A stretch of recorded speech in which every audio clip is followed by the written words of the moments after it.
Uh.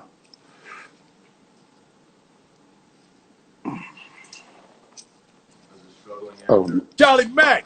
Hey, brother, my What's going brother. on, man? Hey, listen, let me say something to you. First and foremost, everybody give my brother flowers. Give him the hearts. Give him that love.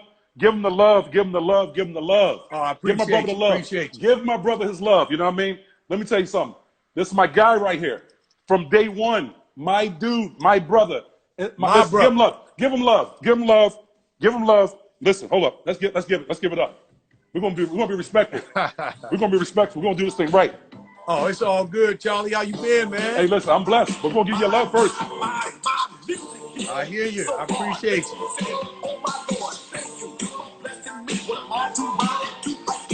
What's up, Dougie? I see Dougie fresh. Woo! You can't touch. I told you, homeboy. Hey, A Hammer, lot of you my can't touch folks this. out there. Yeah, that's how we living in Hey, Hammer, you can't touch this. my eyes, man.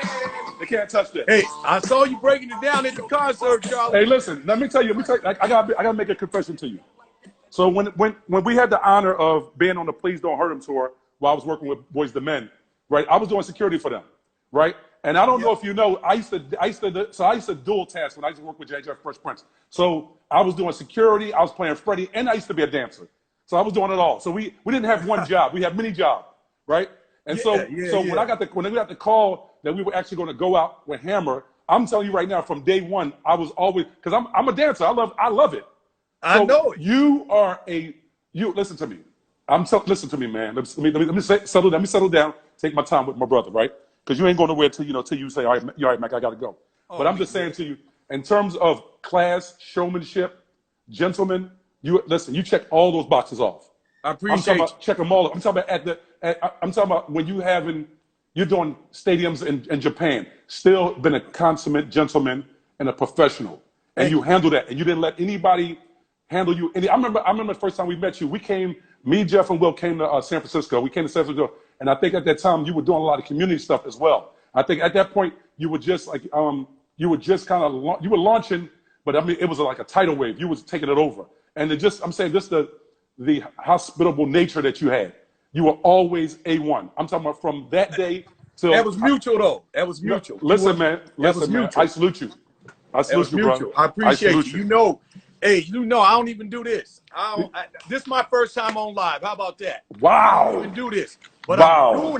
I'm doing it because of the love that we got Absolutely. all the years that never changed. Yes, sir. Yes, sir. Never changed. So you Consistent. say, hey, Hammer, it's brotherly love. I got to come. You already know. Man. You already know. I come to your show here in Philadelphia, and you in your prayer. You look up, Charlie Mack. I'm like, oh, that's my brother right there. That's my brother right there. And you know what? The last time before the concert last summer. Yes. 2008. Yes, sir. 365 murders, right? In yes, Philly. Sir. Yes, sir. You know, we got a lot of that in the town. So, I know sir. I can relate to that, right? Yes, 365. And I got so many partners in your area that I reached out. I said, I need to come holler. We got a new thing coming that's going to be real good for the youngsters. Yes, sir. So I came to Philly and sat down with Mayor Nutter. Yes, sir. And invited, I think we were in West Philly. We had about 30 churches. Mm-hmm. Iman, everybody came through. Yes, sir. The next day I went to, I forgot the name of the juvenile center, but the whole point was. Youth Study Center. Youth Study Center. I went to the Youth Study Center. Mm-hmm. And we went, is that inside? Is that? Yeah. No, it's the only youth facility here. It's called the Youth Study Center. Yeah. And so I was trying to introduce them to. I made a deal if we can introduce them to social media. Mm-hmm. At that time, Twitter wasn't like that. Wasn't a thing. Just getting started. So if everybody can get into making their videos around their music and doing all these things right after school, they have something else to apply themselves to. So Mayor Nutter actually signed off on it, and I went there and I met a lot of the youngsters, man, and it was all about the Philly love. That's why I got on the plane. I flew overnight. I said we got to figure this out because 365 murders in a year. That means it's a funeral every day. Well, listen, exactly. I'm about to say every day. I'm about to say all the days in the year. We were actually beating out the days in the year the first of the year. You know what I mean? In January, we had more murders than we had days in the month. It was going on like that. Well, You know? the thing is about that though is, I'm former military too. Yes, sir. And after you come back from, let's just say, war, right? Yes, sir. Based on the amount of murder and violence that you've seen, you can't come back unless you got to go and be deprogrammed. You got to be reintroduced. Absolutely. Because of the grief. Nobody does that for us. How are you going to have 365 days of murders, but ain't nobody working with the mental side, the way it affects it? So we got to suppress all of that and figure out how to continue and function through all of that. So anyway, the whole point was Philly has done so much over the years and been a rock, a symbolism.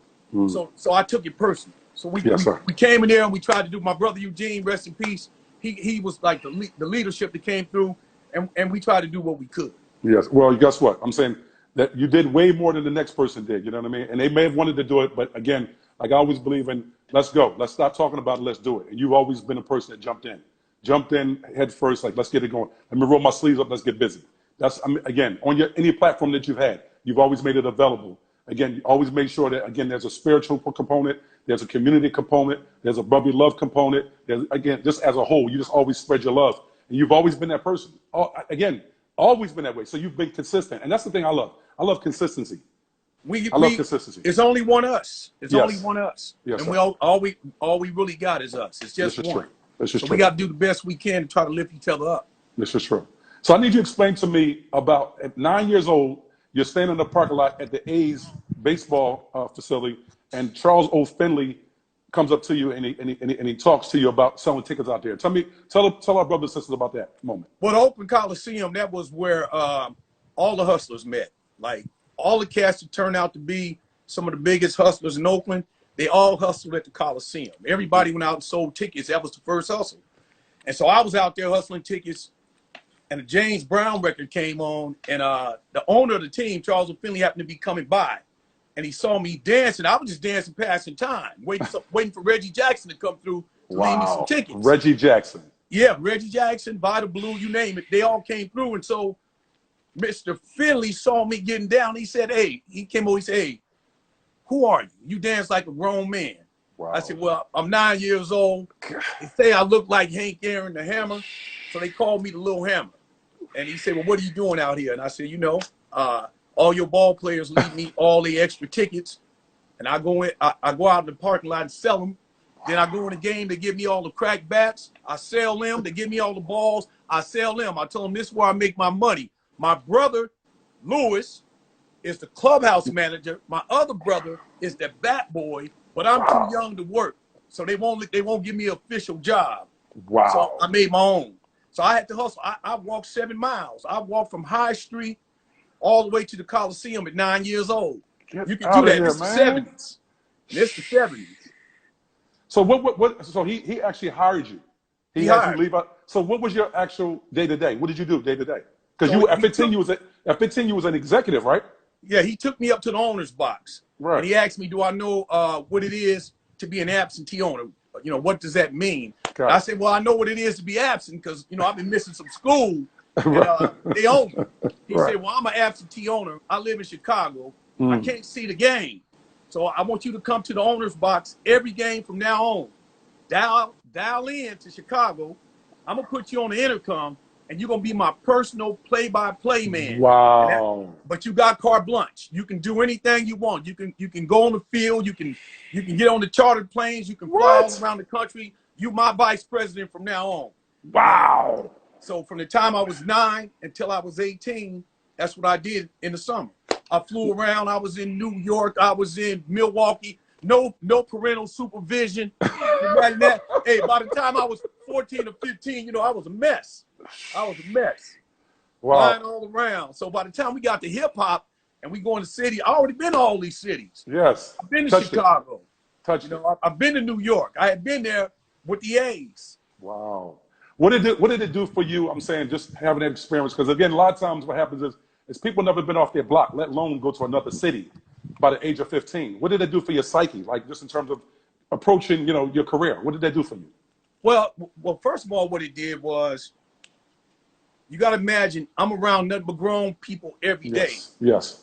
And so the intellectual exchanges, you know, Yes. the logic and the reasoning, I'm having to maneuver through grown men every day, because just like in other things, the grown men became envious of the relationship that I have with the owner.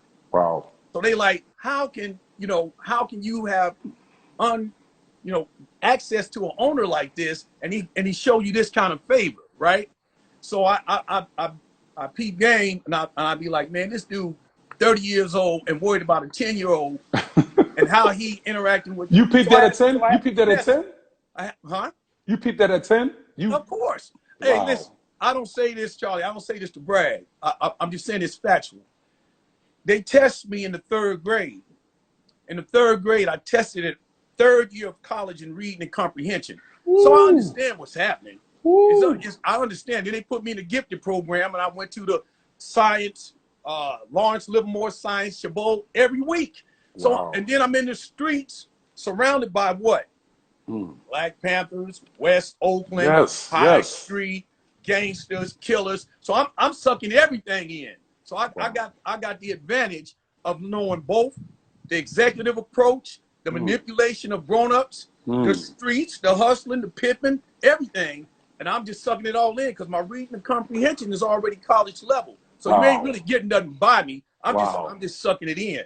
So imagine by the time I'm in music, and I'm already in and out of LA. You're a beast with it. Yeah, I'm ready. I'm ready however you coming. I'm ready.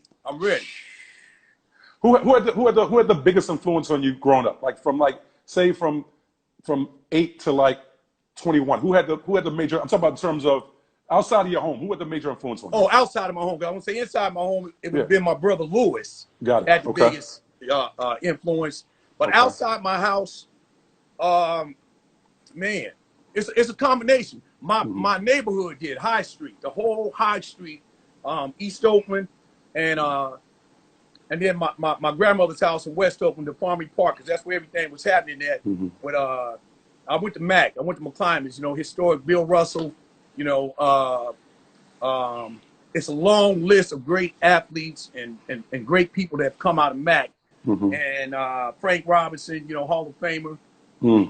The man who set free agency for all athletes, Kurt Flood, just a bunch. And, a lot of the Black Panthers went to Mac, hung around Mac. At some point, Ali, Malcolm X, and Huey Newton all together at McClymonds. So I was at a high school that it's got a lot of history. Wow. And again, the first Black manager in Major League Baseball, Frank Robinson, went to the same high school, McClymonds. My father went to McClymonds. Wow. Bill Russell, the first manager in the NBA, Black, African-American, also went to McClymonds. It's a long history. So those influences were the influence of my life. It was because we were different. We doing it different. We doing it different. We didn't take no for an answer. So you got one on the very political, social side. You got the Black Panthers and everything that represents. On the sports side, you got leaders like Bill Russell, Frank Robinson, Paul Silas. It's a long list that goes on. Jim Hines from the Olympics.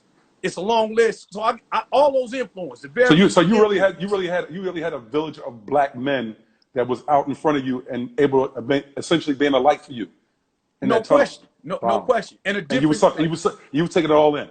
A different definition of Black men, not the definition that will become the definition of Black men later. That was later. That's the Hollywood version.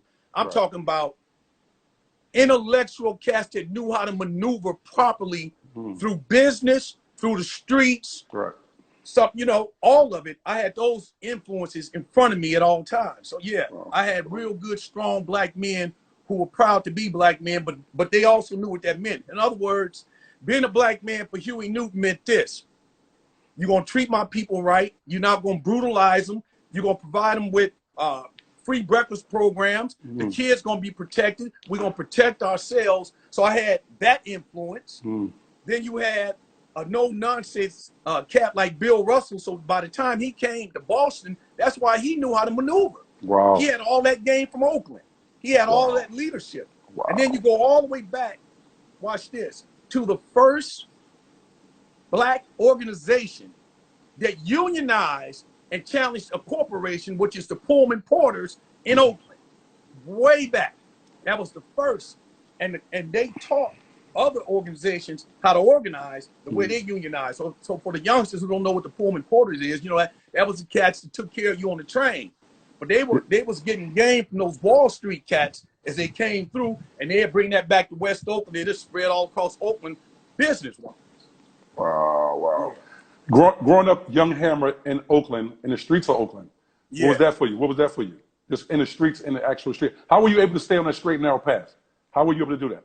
Well, it depends on how you define straight and narrow. I'm not saying I was on the straight and narrow. Remember, I'm out at the Coliseum with all the players and hustlers every day. Right. My brothers are already inside. Right. I'm still outside. Wow. I'm 9, I'm 10. So I got to know how to click up with the right cats, how to move right. I got to make sure that my hand game get tight.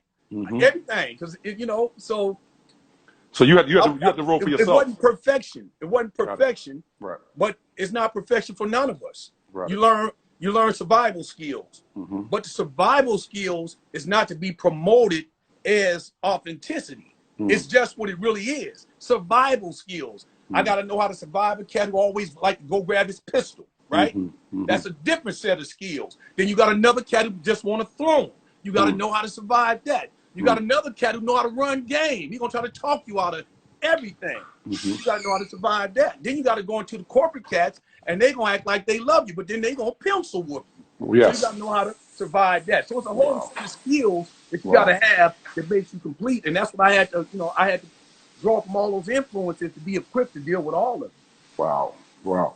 I interviewed Mike Tyson about a week and a half ago. What is it about boxing? What did boxing do for you? And what was the draw to it, other than, of course, the natural thing? What was it about boxing? And how long did you do it? What was your were you amateur? So when I said Oakland and my whole neighborhood, High Street was my influence, everybody on my block boxed. Everybody. All the bank boys boxed. Everybody from around the other streets off my block boxed. Everybody boxed. So it was if you danced, you boxed. So we all boogaloo and threw our hands. So that's just what we did. Again, it wasn't even nothing about it was normal. So for me, fighting and dancing, it's the same. One and the same. It's the same. It's the same. You know, it's the same. So by the time I got into boxing and took over Holyfield's management, I came in talking from a boxing perspective. You know, I came in telling them, like, you know, champ, you ain't sitting down on your right hand like you're supposed to. Talk about it. I told him, you know, you actually you're not a real heavyweight, but you got a heavyweight heart, and you can throw them. Your skill set is spectacular, but you still really only weigh 185. Right. You really only weigh that. A cruiserweight. A cruiserweight. So we got to sit down on that right hand more. So I asked him, could I hire another trainer? And he said, go ahead. So I called up Emmanuel Stewart, Crunk Gym, Detroit, who I knew everybody in his gym. Yeah, they turned that right over. Bang! And I talked to him, and I used to take my buses to Detroit when I was on tour, and I stop at his gym. And I go in and hang out with Tommy Hearns, all my partners. And so I love the boxing, and I hired, you know, again, since I had learned my negotiating skills from Charlie Finley, let me sit in when he negotiated with Reggie Jackson's attorneys, different attorneys. When I was negotiating with Emmanuel, I said, look here, now I need you, because I need you to make sure that Holyfield is sitting down on his right hand. But at the same time, on this deal, you can't get a percentage of the purse. You got to get a flat fee. He said, Hammer, wait a minute, a flat fee? I said, yeah. I said, listen, Emmanuel, if you make Holyfield a champ, you've never had a heavyweight champ. I already know. So you're going to get elevated to a different class, pay class. Absolutely. And you're going to make more money than you ever made. Absolutely. And you know what happened? He took it. He did it. He got that right hand. We won the belt, right? And for the next 20 years, Emmanuel Stewart made over $25 million heavyweights. You know the next heavyweight he got after Holyfield? Lennox Lewis. And I just told him, I said, Hammer told you, baby. Take the flat fee and you'll get the money on the next man. Well, I mean, listen, that was a great negotiation on your part, really, and it was an investment. Truth be told, it was smart for him because it was an investment into his career. Yeah, He needed that. Well, he was already great though. No, I know that, but I'm just saying he was already it was a great business move. but he never had a heavyweight champ. Heavyweight champ, right? He never. Right. I knew that, and Right. but I also knew we needed him. So we Right. worked the deal out, and it worked good, and we went in there and got it, and got that belt. It took 3 fights, you know, But you got it. tune-ups, and then we went back to Riddick Bowe. Shout out to Riddick Bowe, Rock Newman. Oh, we had a ball. We had a ball. Wow. What do you, Boxing. So to answer it was long-winded, but boxing, I love the sport of it. I love to participate in it. You know, it's part of my daily workout. And then, you know, I just love the science behind it. You just mentioned Mike Tyson. I used to go see him from not just when he was boxing. right. He'd come and hang out with us on tour, shooting dice. You know, we shot dice every. You know how I go. Yeah, shooting absolutely. dice. Absolutely. Then when he got and went through his thing, I went to see him while he was locked up. Made sure I pour my love on him. Let him know I'll be right here. You know, anything I can do, and I'll be right here when he get out. You know? Yes, absolutely. That's my brother. What do you think about the game today? How you feel they're carrying it? They representing it today. The boxing game. The boxing? Yeah. I mean, you know, business is business. You know, business is business. So that's a complex question. The athletes are fantastic. The business is good. I mean, you got some cats who really about their business. Right. I just think the only thing missing in boxing is what Dana has done with mixed martial art is that he also always makes sure that the best fight the best. Got it. And that's the challenge that we have in boxing. But I understand that too. If I'm on the other side, I'm not gonna have my man go out and take a big risk right now before we get his real paper. We're not doing that. So Well, we can't do that. You got to whoop on some gas station attendants, some parking lot cats. some dog. We call them dog meat. We call them dog meat. Men. We call them dog meat in Philly. Yeah, huh? We call them dog meat in Philly. Yeah, dog meat. We want to Yes. do all that, and then we'll take 2 or 3 fights of some real cats, get the real paper, and put that away, and you good. Well, that's why it's called prize fighting. Get the prize. That's right. That's You right. know what I mean? Prize That's fighting. right. Who was your musical mentors like coming up? Who embraced you right on in terms of your musical journey? Wow. My first embrace came from Lenny Williams. Wow. So Lenny Williams. Really? Yeah, Lenny Williams. Lenny Williams was my first. He saw me in the studio and he said, "Man, Hammer, I'm gonna hook you up. You need a manager. You need somebody who can do this, do that, and other." And he plugged me into some people. So Lenny Williams, I love him, and he was first. He was first. And, you know, but influence wise, you know, it's different as an artist. Yes. My artist influence obviously was first the Godfather of Soul, James Brown. And then Michael Jackson, Jackson 5, Earth, Wind & Fire, George Clinton. People who like to put on a real show, a big show. Those were my influences. Wow. No, so you actually had an opportunity to actually come on stage with Michael and with the Godfather Soul. Yeah, What was that? yeah. Again, at that point, I'm saying you're a Hammer. I'm saying, was that a moment for you? Yeah, Because you're a humble guy, but was that a moment? Tell me what that was about. Tell me how you So felt. they separate. Yeah. Okay. So at some point, I'm doing my thing. Now, you know, keep in mind, Michael Jackson, the epitome, right? So now all of a sudden at my shows, I'm getting whispers. Michael said he want to stand on the side of the stage. Now keep in mind, this is before Please Hammer Don't Hurt Him. So this is the Let's Get It Started album. Let's get it started. Yeah. So, you know, to have the greatest, Right. Michael Jackson saying, you know, Michael, Hammer, you getting down. Hammer, you doing it. I got to stand over here and watch you do your thing. Wow. So, you know, so to have that, you know, meant everything. Woo. And, you know, yeah. I love Michael Jackson. Ain't nothing you can tell me. It's nothing you can tell me. I love Michael Jackson. Me neither. The greatest compliment you got today. Yeah. Wait. Oh, and by the way, Joe Jackson went to McClymonds High too, just so you know that. His father came out to Oakland. That's where he got the game from. That dance, the way he moved. He took all that back to him. He said, I was in Oakland, them cats is hitting it like this here. Ooh. Jermaine, get back in line. Tito, get back in line. Oakland doing it like this. Bing, Ooh. Ooh. So, but Joe Jackson went to McClymonds High School before he went back to Indiana, you know. So yeah, biggest compliment. Are you saying the biggest compliment? Period. Period. To date, what was the greatest compliment you got? Like I cannot. You said to go back to your room or whatever, your dressing room. Just take a minute. Man, that's hard. That's hard because you know what? No, let me explain to you why. See, one of the biggest compliments I'm talking to right now, you. See, because it's about people. Yes. Life is about people. It's not That's about true. fame That's and true. celebrity, right? Yeah. I'm on live. I don't do this for what?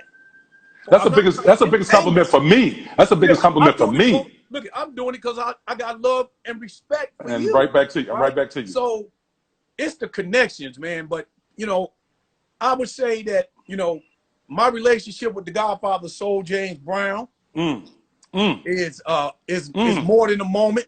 Oof. They tried to play him. They see you can't play my folks when I'm on top.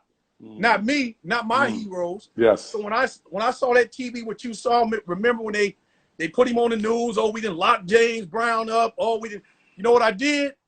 I sent a private jet right over to the jail. Woo, here we Picked the go. Godfather up and flew him out to Oakland. As soon as he got out, he stepped in and he came to the town. And I took him to this thing. And me and watch this. You know this name real well. Me and Butch Lewis. Rest Yes, in sir. peace. Yes, sir. My Yes, sir. brother Yes, Butch sir. Lewis. Yes, sir. BL, what up, BL? Hey, look at Charlie. If it's real street cats, we already got a connection. Yeah, absolutely. So we ain't talking music industry stuff. Absolutely. Absolutely. So me and Butch Lewis, from a whole nother perspective, Right. we worked. I was like, man, I got him. So we flew the Godfather into Oakland. I did a thing that Butch put together called Influence and laced him up. And then I went and got the briefcase. Gave the Godfather the briefcase. Told him, man, go wherever you want to go. Have fun and take the jet for the weekend. Woo! And don't worry about it. Because I said, let me Woo! explain something to you. I actually got to say this. I said, let me explain something to you, Godfather. When they said that we was ugly, that our lips was too big, our nose was too big, I said, you said, say it loud. I'm black and I'm proud. Say it again. Said, as long as Say I it got again. it, you got it. Don't worry about it. I'm here. So that's why you saw him in the Too Legit to Quit video. That's why you saw him in Here Come the Hammer video. Because I was trying to make sure that I honored those that came before me. Yes, sir. That blessed us the way they did. So I love the Godfather. Hey, listen. Behind that, MJ, and then I made the Too Legit to Quit album at Paisley Park with Prince. I know. I was gonna get to that. I'm gonna get to that. Okay. I'm gonna get there. That's a little bit further down the line. First hip hop artist that inspired you to want to be to be actually a rapper, entertainer. Because of course I know it was James Brown and Michael Jackson. But did you have that influence on the hip hop side? Yeah. Wait. Let me go all the way back. Yes, sir. If you look at my Please Hammer Don't Hurt 'Em album cover, right? And you look at Andre Harrell's album cover, Okay. Dr. Jekyll and Mr. Hyde. Mr. Hyde, With the got suit it. on. Wow. Go look at his album cover and look at mine. Wow. And that's the first song that I rapped over that got me a job rapping at the club, right? Wow. So I was rapping over their beat. So it's even in retrospect that I understand that influence that had. Now watch this. After that came Run DMC, period. They was like, Yeah, we gotta talk about that. We'll talk about that. But go ahead. okay, but I'm saying, you saying my influence. Yes, sir. Yes, sir. Run DMC. Man, Yes, come on. That was my next influence. And look, you probably gonna work on down the line, but Yes, sir. then the baddest cat I ever seen at that time, my definition of strong as a young cat, LL Cool J. I knew you were gonna say that. I knew it. Yeah, and we can talk about that connection when he used Yes. to come to Oakland, and I didn't even have out an album yet. Well, I had out Feel My Power. I didn't have a Let's Get It Started, and I used to, we'd do my brother Lewis owned the Troop store. I was about to say They that. have LL in there. We came. Jazzy Fresh Prince came to the superstore. Y'all laced us.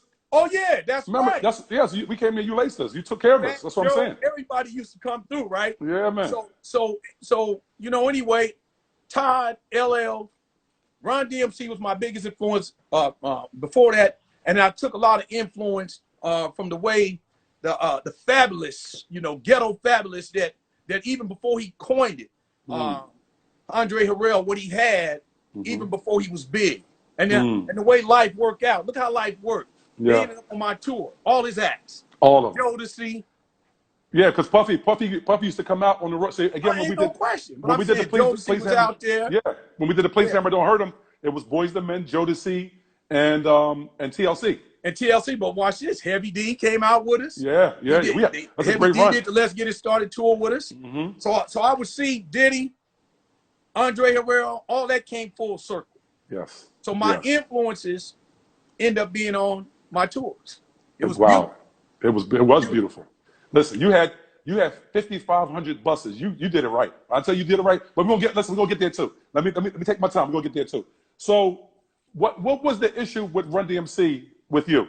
Because I noticed I'm saying in the video it was like, was it a real issue or was it kind of Oh like, no. Okay. I say this. Look, man, I've been saying this for 25 years, right? Okay. It never was a real issue. Okay. The issue was I wanted to open up when they was in Oakland. Oh man. When the tour came through, Oh man. I wanted to get on the show, right? Oh, So man. I was hollering at Russell, Wow. Leor. I was like, Wow. hey, check this out, man. I'm MC Hammer. Wow. Y'all in Oakland tonight. I just want to go out there and light it up. And then I say, check this out. You don't even got to pay me. You don't even have to pay me. Just let me go out there and open. So that was the only thing. It had nothing to do with Rondell. What was the status? What was the status at the time? I'm talking in terms of MC Hammer when you approached him. Oh, I was just West Coast mainly at the time. Okay. I was on the Feel My Power album, but I had Let's Get It Started and all them songs. Oh wow. Ring 'em, Yeah. all that. I ended up putting those on, Let's Get It Started album. But I was doing it, but I couldn't convince them to let me open up in the town. And so when I made the video, I just made a joke. It wasn't serious, Right. but Right. at the time, It raised some eyebrows. yeah, that's what I'm saying. Well, people were uncomfortable. That's all. They were uncomfortable. But Were you comfortable with them being uncomfortable? manner. But were you comfortable with them being uncomfortable? Man, check this out. You know me. I'm comfortable with any man being uncomfortable. Absolutely. I make being uncomfortable. You know Right. that. So Right, I'm not. It's not. But it's not like that. It's Right. not like that. Not with them. Right. Not with any artist. I Right. don't believe in really engaging with artists like that. Not artists. Not Right. artists. It's Right. all love with artists. It's all love. It's just All it's love. just music business, fun stuff with artists. Right. It's just fun. Yeah, it's just fun with artists. I'm not. It's not. It's really Hollywood. It's really the music industry. I would never really, go at an artist like that. Not an artist. No, remember we said we play chess. Yes. Now, if other cats get in our business and they ain't got no microphone, then that's something different. But if it's just an artist, come on, what you want? Why you want to hurt the business? We don't want to hurt the business. Right. We don't want to hurt the business. It's all love with the business. So I love, and not only that though. Again, I'm trying to say this. I just seen Reverend Run again a couple months ago. He'll tell you. Right. Anytime I see him 40, 50 times, it doesn't matter. I tell him how much I love and appreciate him. Every time. There's no issues there. I ain't never had no real issues that lasted for no real time with no artist. No. You was about your coins. You had time. Business and respect. Business and respect. The Hammer that you knew is not the one that's necessarily out doing the show. Yes, sir. We talk like men and brothers. Yes, sir. Off after the show was over. Yes, sir. Absolutely. Grown man conversation. Grown man conversation. Absolutely. So you can't touch this. I heard stories about it, but I want to hear it from you, and I know the brothers and sisters want to hear it. How did it actually come about? And did you speak to Rick James about it? And if you did speak to him, how did he feel about it? You can't touch this. I was sitting on the airplane, and literally the bass line just came to my mind, and I tapped on my brother's seat, and I said, "Look, hum this bass line, and I'm gonna say something." And he went, doom. I said, "You can't touch this." Just like that, right? We sitting on the airplane, the plane getting ready to take off. I say, "Just do it again." Doom. Don't. I said, "You can't touch this." That's where it was born. That's where it was born, because it just popped in my head, and yeah. Ooh. And then I ended up, once by the time the plane landed, came home, I had already wrote it, and it was done. Wrote it in the air. Yeah, yep. You went straight to the studio? Watch this.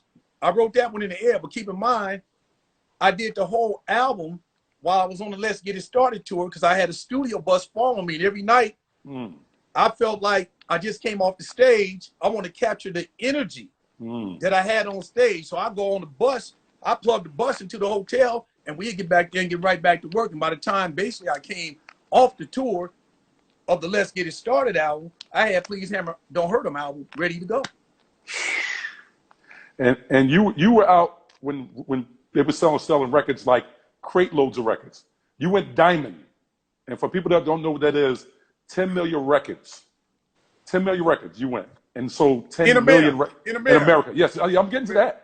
I'm getting to it because you're an international star. Right. You ain't I'm domestically. saying in America and in one cycle in 12 months.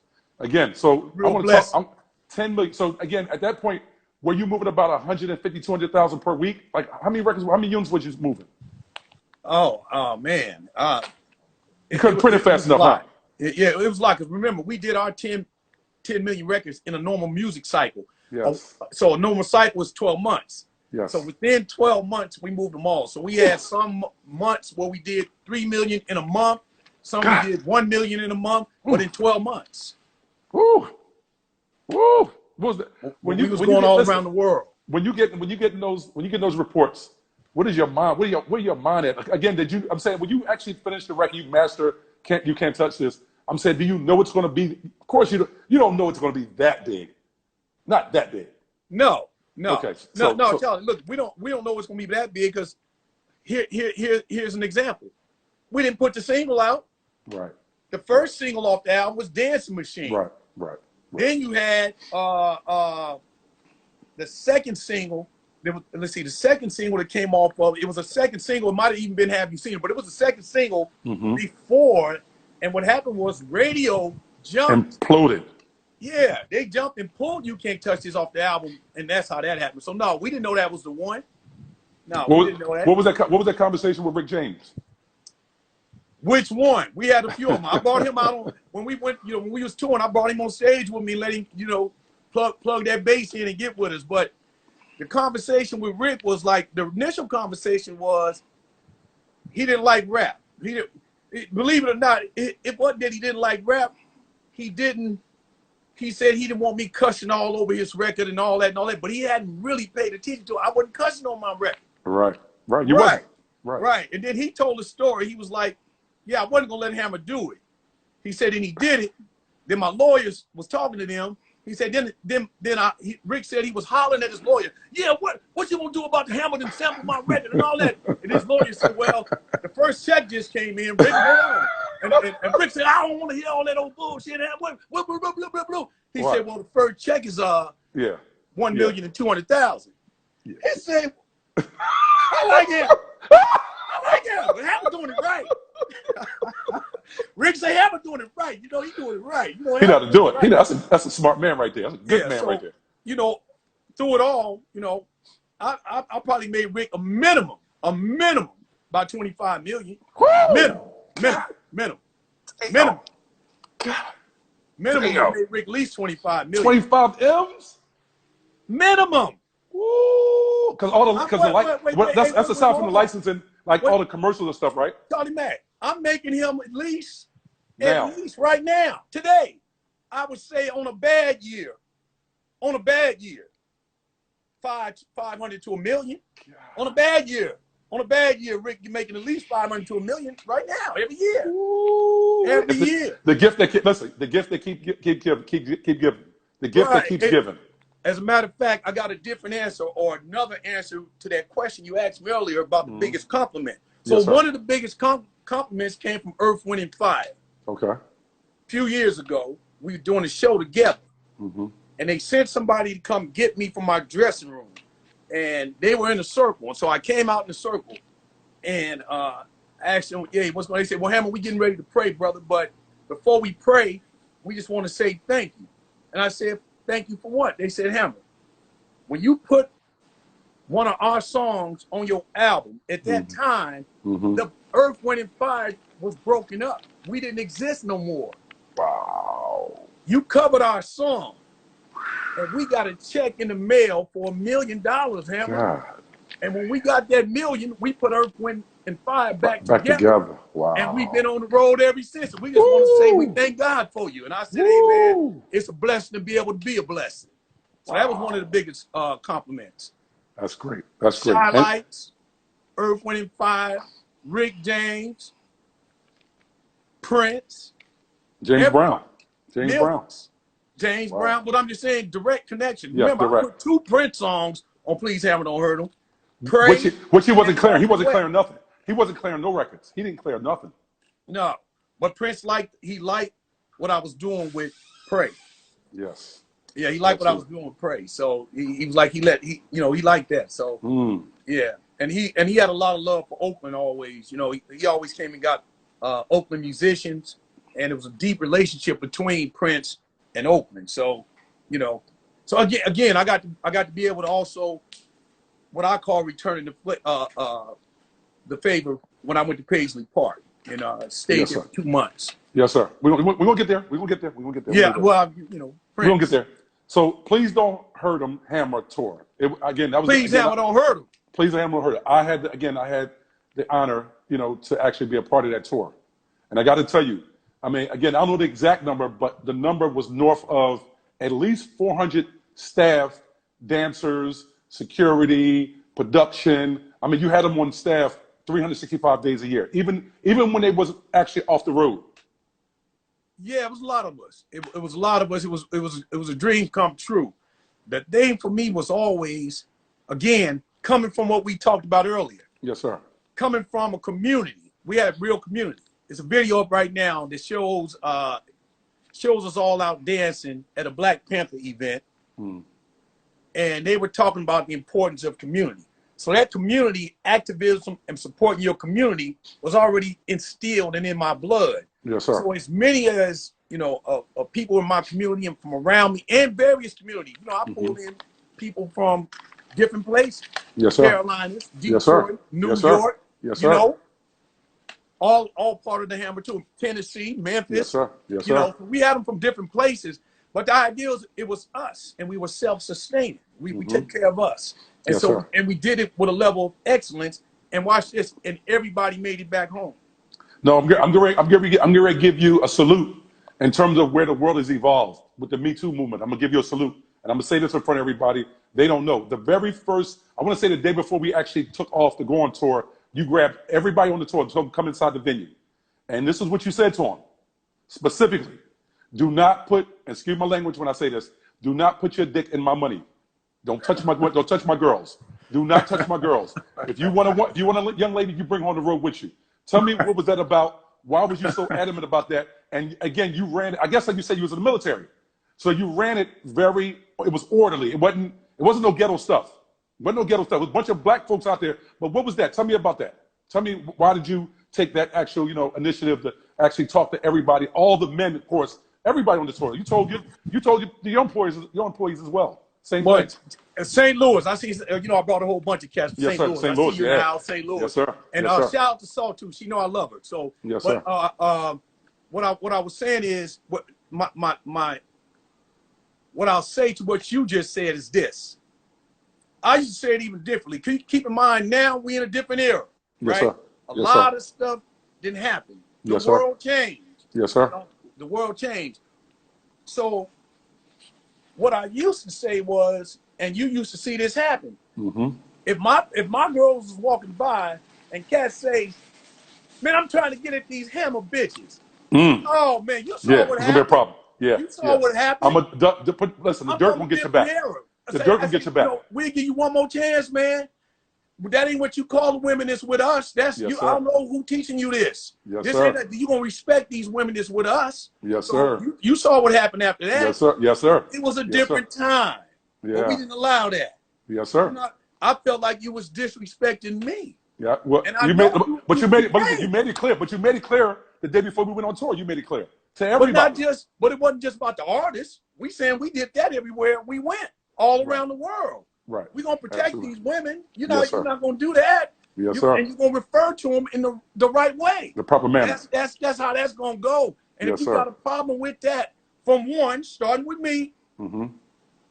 all the way down. Pick Yes, one. sir. All of us will go if you just want to go. And if Yes. you want to go another direction, you know, It's there. It's there for you. hey. But I'm just saying, we wanted them to respect the women. That's all. Just respect. That's I love the way that you moved your team. Your team moved as one. When you move, they move. It wasn't no lingering. It wasn't no hanging back. It was one movement, one body, one mindset. You know, just one. You know, again, everybody just moved.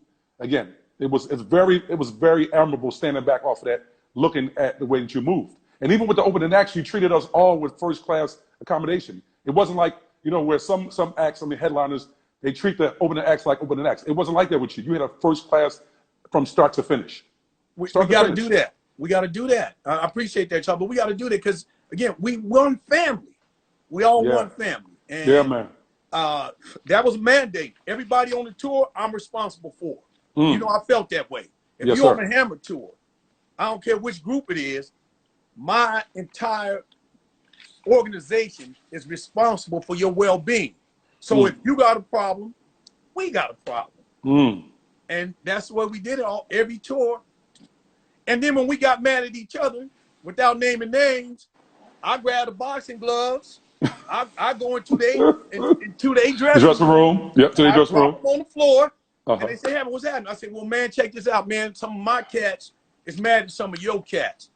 And so pick anybody you want to, and y'all got to go. We got to fight because we don't want it to get out of hand. And it seems like cats is getting mad at each other. So let's just fight, and then let's hug and keep it moving.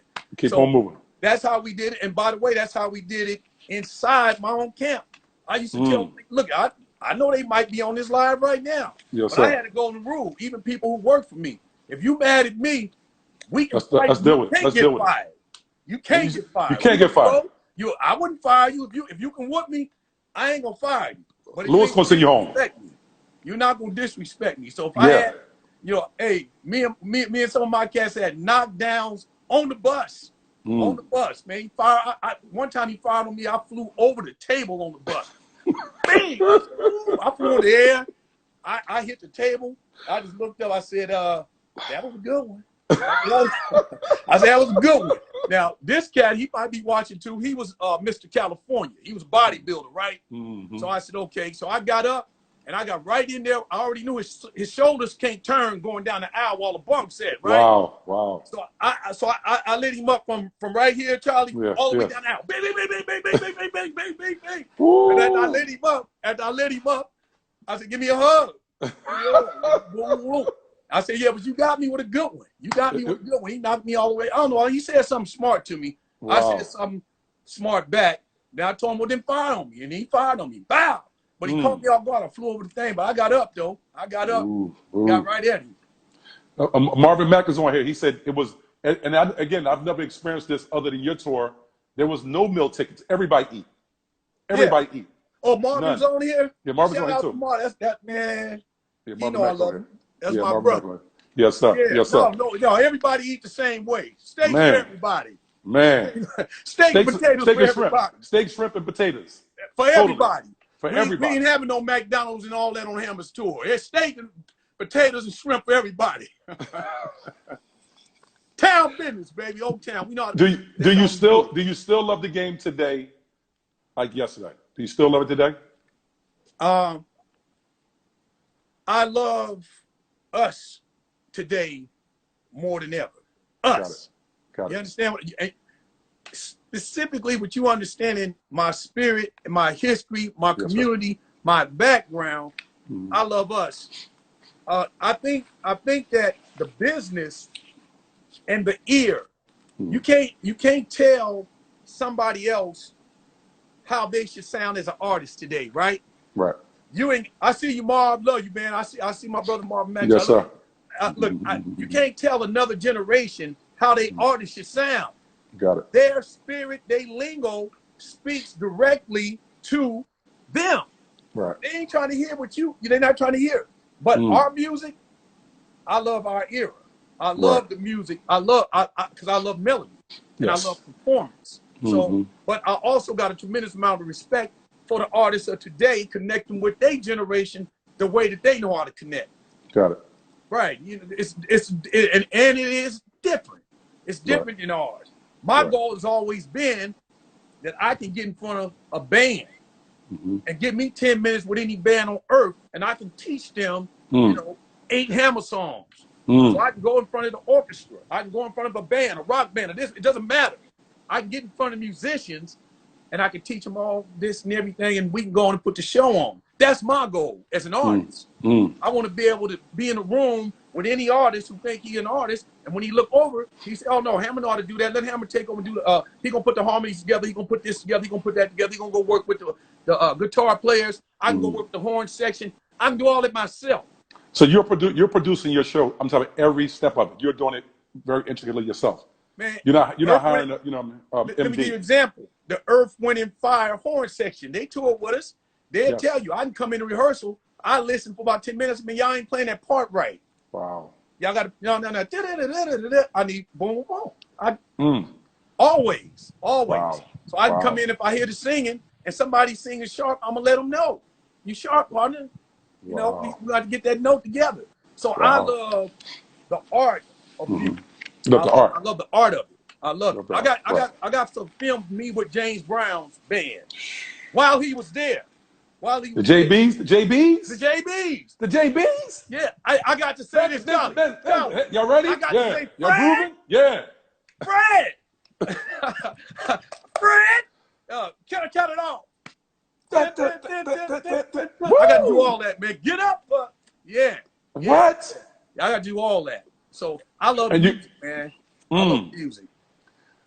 I love do music. would you consider taking on Vegas at this point? I mean, a real Hammer show though, not like these little pop-ups. I'm talking about like full throttle. You know what I mean? Residency. Would you consider that? Well, if I can keep some of these other cats from Going there. let me say it another way. Going there. Charlie, Yes, sir. people gotta respect themselves and demand to be paid what they worth. Yes, sir. Now, Yes, sir. now Viola Davis just put up a video. Check out Viola Davis' video, and she talks about I seen it. she's got to be paid what she's worth, right? Meryl Streep, same amount as Meryl Streep. She said she makes $5 million. Right? Meryl Streep got $25 million. Okay. What Yes, I'm sir. saying is our artistry, our culture, and what we mean, you don't have to take no shorts. Yes, sir. I'm ready to go on stage right now. Yes, sir. I'm ready to get down right now. I stay ready, Yes, right? sir.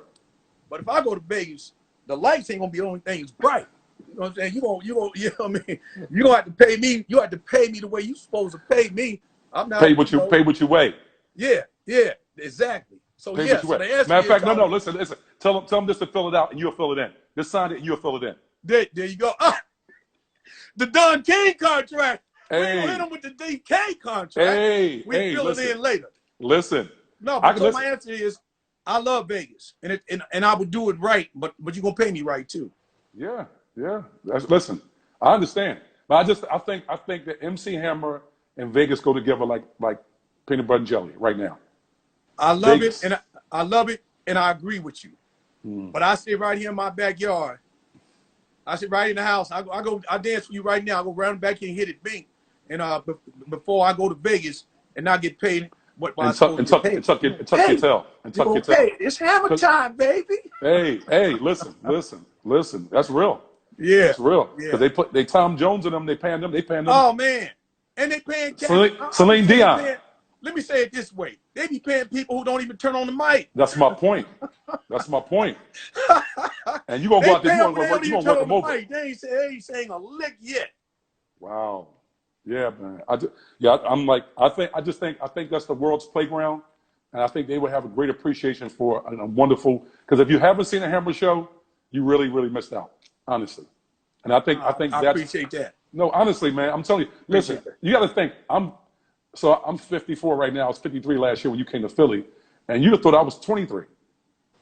I'm not. Listen, I ain't too cool to yourself and say, you up there, you working it over. I'm up there.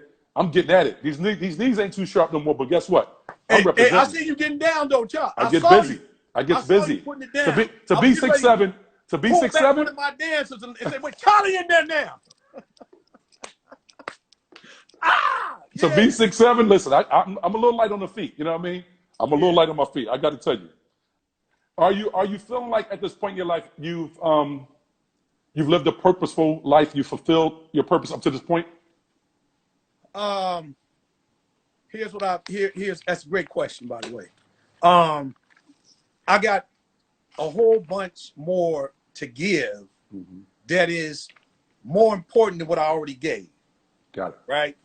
Because right now, the rooms that I've been in for the last 20 years, it's another level, business-wise, right? So we start talking about tech, I'm gonna get to that. I'm gonna get to the tech. I'm gonna get to that. how I to want to get build that. companies, Yes, sir. these platforms, how to maximize them, all kinds, just whole access, God-given favor and access. It's a whole lot. But then watch this. But then have that to have real meaning for the culture, not superficial and not superficial leadership. So the leadership that I don't need the spotlight for, but still can help your bottom line, right? Put Yes, more sir. money in your family Yes, sir. behind the scenes. I got that, right? Yes, sir. Yes, I sir. got those abilities and relationships and the whole 9 yards. So, and then in front of the camera, the show that people deserve to see, that not only the business, because in some respects, the people in charge don't take it serious, right? So they don't take it serious. They don't care. They're very disrespectful to the viewers and the fans. They just, all right, we're gonna put this group on, go out there, go on.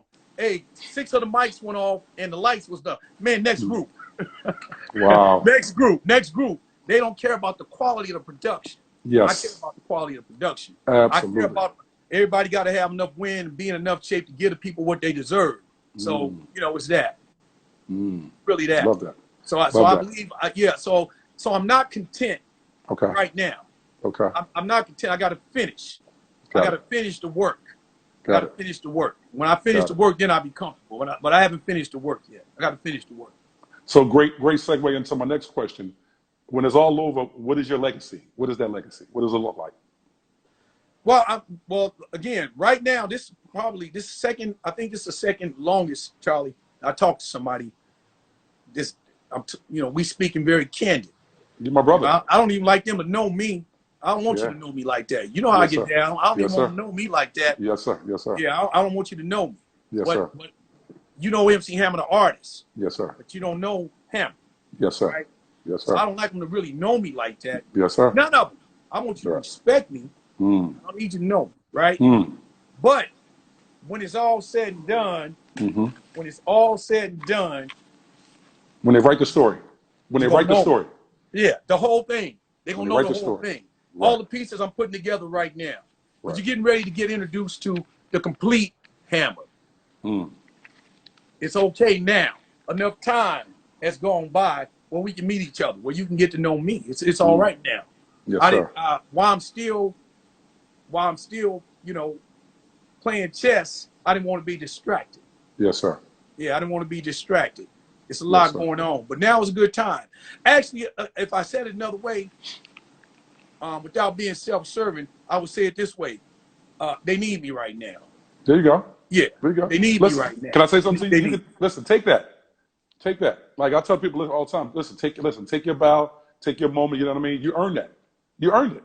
But I think you would do our brothers and sisters a disservice by not saying it. I think you would. I appreciate that. I'm just saying that it's a lot going on. The business is changing again. I'm watching them. Even right now, look, I don't want to go too far into it because we get away from it. Yes, but sir. you already seen, they already put out an initiative telling artists already next year, you take the 20% cut. They put that out there already. Wow. You take 20% cut next year. Now that ain't against nobody else or anything. But you talking about cats that got public money already. They might be a public company. Yes. They're already talking about the artists. Who are all these artists? They're not touring right now.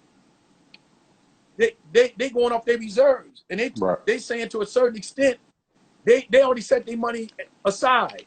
And they already got their credit facilities set up. So their business will be sustained through the drought. Wow. And they telling the artists, what we gonna do with you is we gonna let you see how bad things are and try to play with your emotions and get you to emotionally discount now. So that when we come back and tell you, take this cut, you're already prepared psychologically to take the cut. Wow. But anyway, we can't deal with that right now, Charlie. That's a lot. But, Hey, man. but yeah, it's a lot. Greatest life lessons you've learned to date in your journey?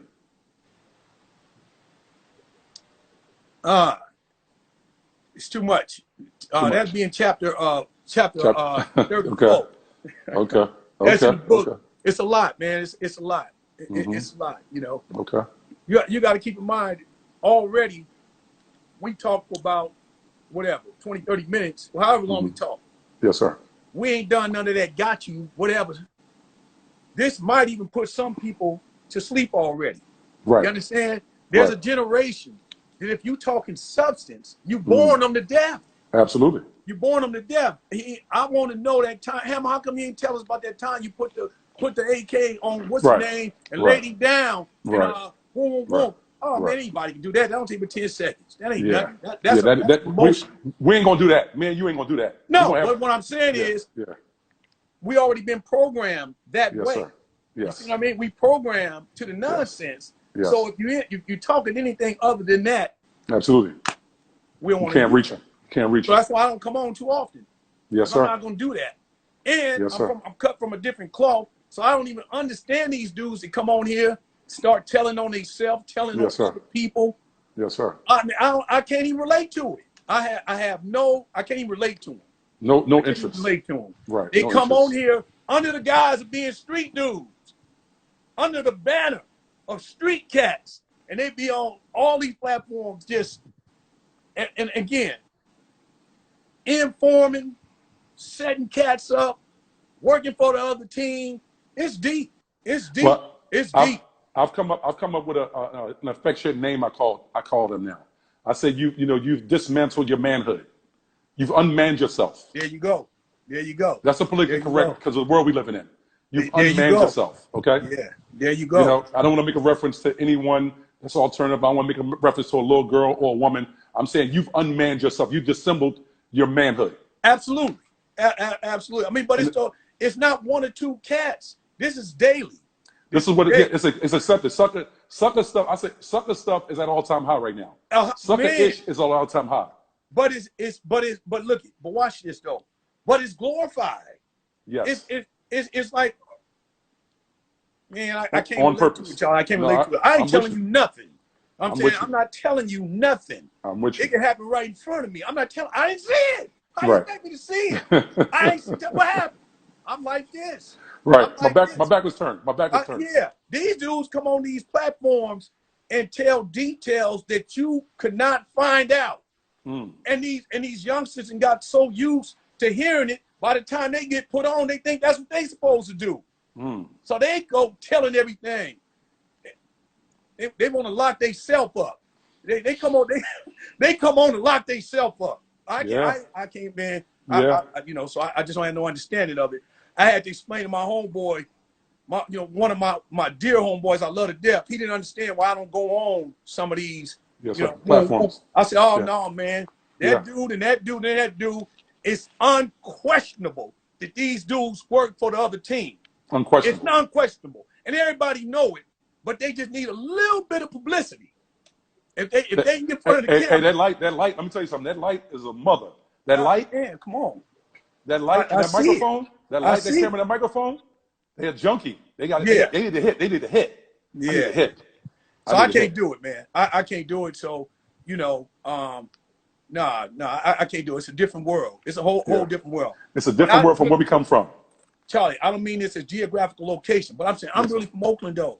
Yes, sir. I'm really from the town for real, for real. Yes, sir. I ain't come through. Yes, sir. Adeline, Ghost Town, High Street, Deep East Oakland, 98, The Village, cats from all eras. I'm all of that. It's all in me. And I ain't never felt like that had to be packaged up and done and served a different way. Everybody who know me outside of in front of the video camera know I kept it more than 100. I kept it 1,000. And the only way you could even try to compete with who Hammer is, you have to make up something. And then you make that up. When you make it up, you still Make up some more. Make up some more. Wait, well, we can't get you. Make up some more. Before we go any further, how much time you got? I won't be disrespectful. I'm good. I'm good. Good. I'm good. Okay. Friday night, July 3rd. Yes, sir. Yes, sir. I'm Yes, relaxed. Sir. Yes, sir. Okay. I'm relaxed. I ain't gonna keep you too long, but what do you think, Pac? What do you think he'd be doing today in this world where we at today at this He be current right sitting now? right here. What was the right conversation? here. What was the conversation be today? What do you think? Man, listen. Again, that was a dude that was cut from a different cloth. So it's the same thing. You got to try to undo his legacy to make yourself even feel more accomplished. I'm talking artist now, right? Yes, As sir. an artist, but no way that you package it that you was ever on Pac's level as a man. Not even just as a man. This dude stood up and stood by what he represented. He represented it for real. I ain't got to worry about it. If me and Pac together, right? And there's a problem. I ain't never got to worry about him taking off and running. Right. Got it. Right. He ain't Got going nowhere. Got it. He going to we gonna empty these together. Stand on principle. Stand on principle. Together. Yes, sir. Yeah. And then Yes, if I sir. walk into if I call and I want to talk about love and life and heart and things that are going on with our people, I'm talking to a dude that read, that study, that understand. So I can talk to him. So what I'm saying is Pac was a real, by every measurement, was a real man and a real one. Not the kind of real one they talk about. Fabricated, not fabricated. No, what I'm saying is my definition of a real one ain't the same as a rap records and all that. Got it. You know what I'm saying? I don't even know what that is. But Yes, and in the streets too, though. So in other words, watch this. If we in front of something and you get into it with somebody and you pull out your pistol and you shoot him, and you was a punk before you shot him, after you shot him, you still a punk. Still a punk. But you just shot him. You ain't a Still a real punk. one now. You a punk. Still a You punk. shot him. Still a punk. You still a punk, but you shot him Still a punk. because you were Still a scared punk. because he was putting them hands on you. There you go. Because you didn't have the skill set. There you go. So don't expect me to call somebody like, oh, he a real one, cuz. Man, I'm just saying, if you kill 10 dudes and we got a problem, if I can just catch you, well, that might be where it ended at. You killed 10. I don't know about them other 10. I'm just trying to get you. That's all. So I don't give people badges of honors based on what they already did. So what? So what? You killed 9, 10 people. Password. So That's what? password. So Password. when I say a real one, Yes. I'm saying a real man who loved his culture, loved his people, who was a talented artist, who knew how to say more than one, make more than one record. He knew how to take the entire spectrum and talk about everything from mama to commitment to community. Then he got gangstanding too, which we all do. Anybody that's born in the inner city, anybody that's born in the hood, got shit in them. You're born And with all it. you got to do is you can back the softest dude in the world in the corner, and he might hit you with a hammer and introduce you to hammer time. It don't matter. It really don't matter. We all got that. We all got that. But Pac was a real man. I'm gonna ask you a hypothetical. If it could happen, you got one more conversation. You can sit down with him, have one with him today. What's that conversation? About incidents and things of the past, or about just present time where we are right now. You got one more opportunity. No. What I'm saying is Pac would already be organized. Remember, But I'm saying, but I organizing know, is in his blood. y'all would see. Y'all have many conversations. Yeah. Y'all were brothers for real. So again, what's that in terms of what's happening right now in the world today? The COVID, of course, all the horrific homicides. What's that conversation when y'all first had that conversation? What's that conversation today? I say, hey, check this out, Pac. Go on my Instagram. Let's say this is I don't know, March, right? Yes, sir. I say, Pac, hurry up, go on my IG. Why, Hammer? I just put a link up to a study out of London. It got all the information from this university in London on this thing called COVID. I put it on my IG. I told everybody that the whole report is up there right now. So I need you to click on it and download it and read it so me and you can have this conversation. Right. I left that up there from day one.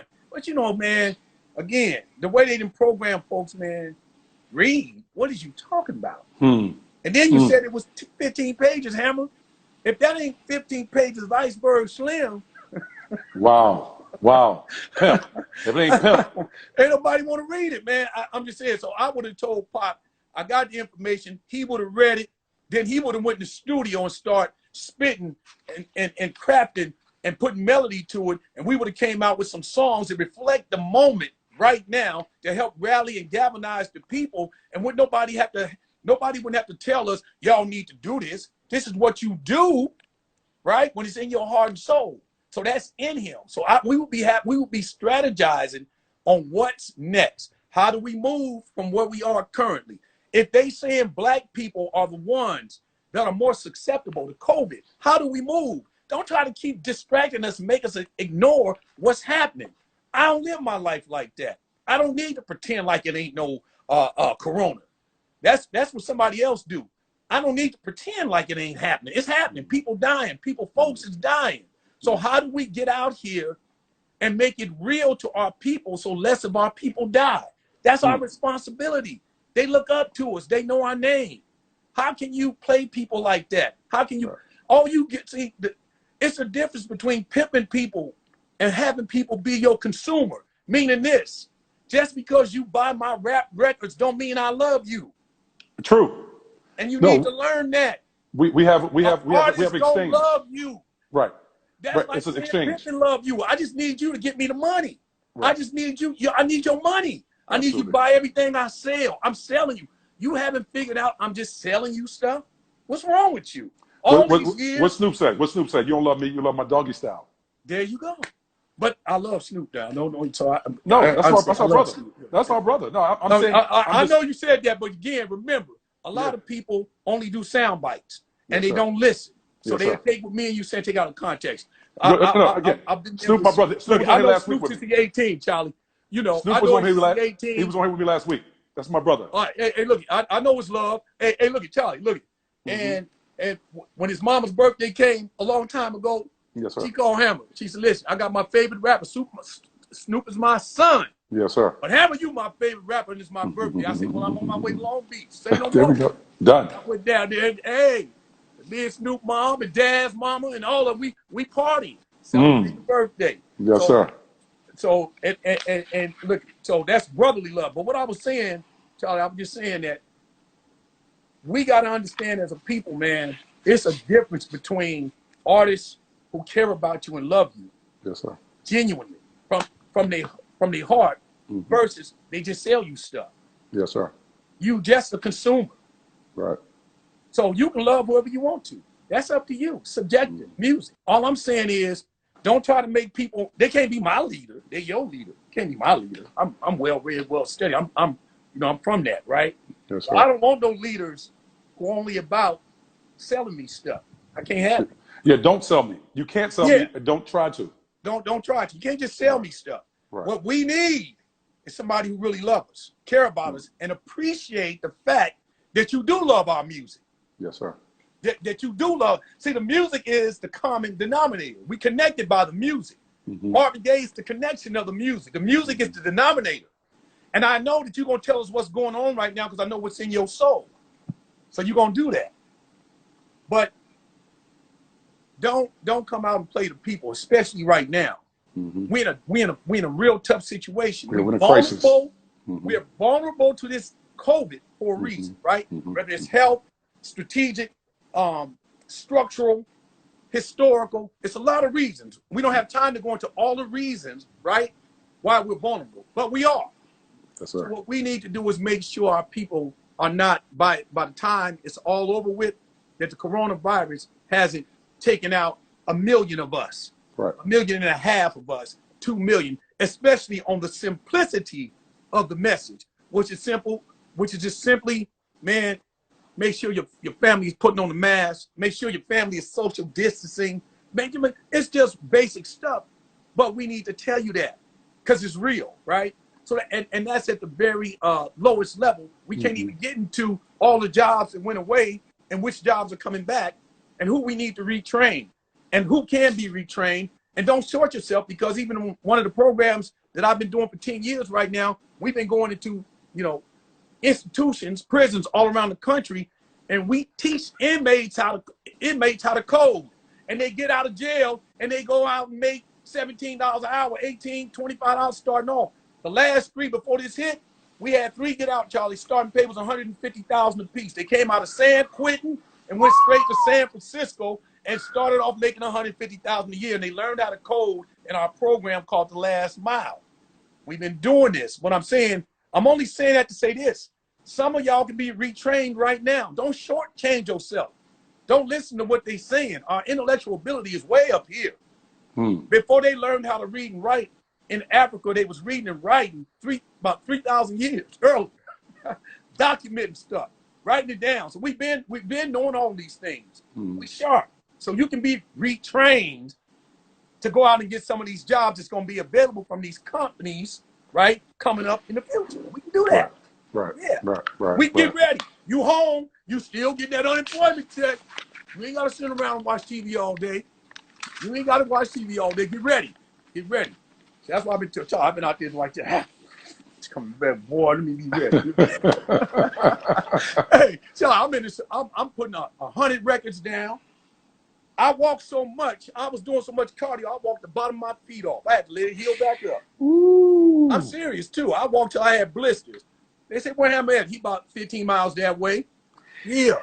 You're not Still getting it in. Well, you're not catching me out of position. Yes, sir. If you see what's going on right now, we need to be strong. You need, as a man, you need to be physically strong. As a woman, you need to be strong. Well, but you know what I'm saying, Charlie? You need to be strong. Yes, sir. And body and mind go hand in hand. You can't tell me that mind, body, soul, and your environment. Mind, body, soul, and your environment. You can't get high all day. You can't get high all day. All day. Yeah, all day. Not all day. Somebody else in the family at work all day. You high all day. It's just about you ready. Ready for what? Wherever that skill set work at, you go to it. I'm just going to engage these wolves, these lions, and the ones that's lying. Lying. Yeah, I'm going to go engage the wolves, the lions, and the one that's lying. So I need to be in top physical shape, just in case they get too loud and misunderstand me. Yes, I need to also be sharp. So all this go hand in hand. Absolutely. Go hand in hand. Absolutely. What are you telling your son, Boobie? That's my guy. You know what I mean? What are you telling your sons right now? What are you telling your sons about moving about in this world right now? You know, because again, I say, you know, the emotion. This is a very sensitive, ultra sensitive world we live in right now. On both fronts. What are you telling your sons? Yeah, I appreciate that, Charlie. First of all, what I say to Boobie is congratulations, because while he quarantined, he'd have made my first grandchild. So, so he just like right now, like just happened. So, but what I tell Boobie is this. Same thing I tell my other son, Jeremiah, Jamars, Sammy. I tell them all the same thing, and we've been doing it.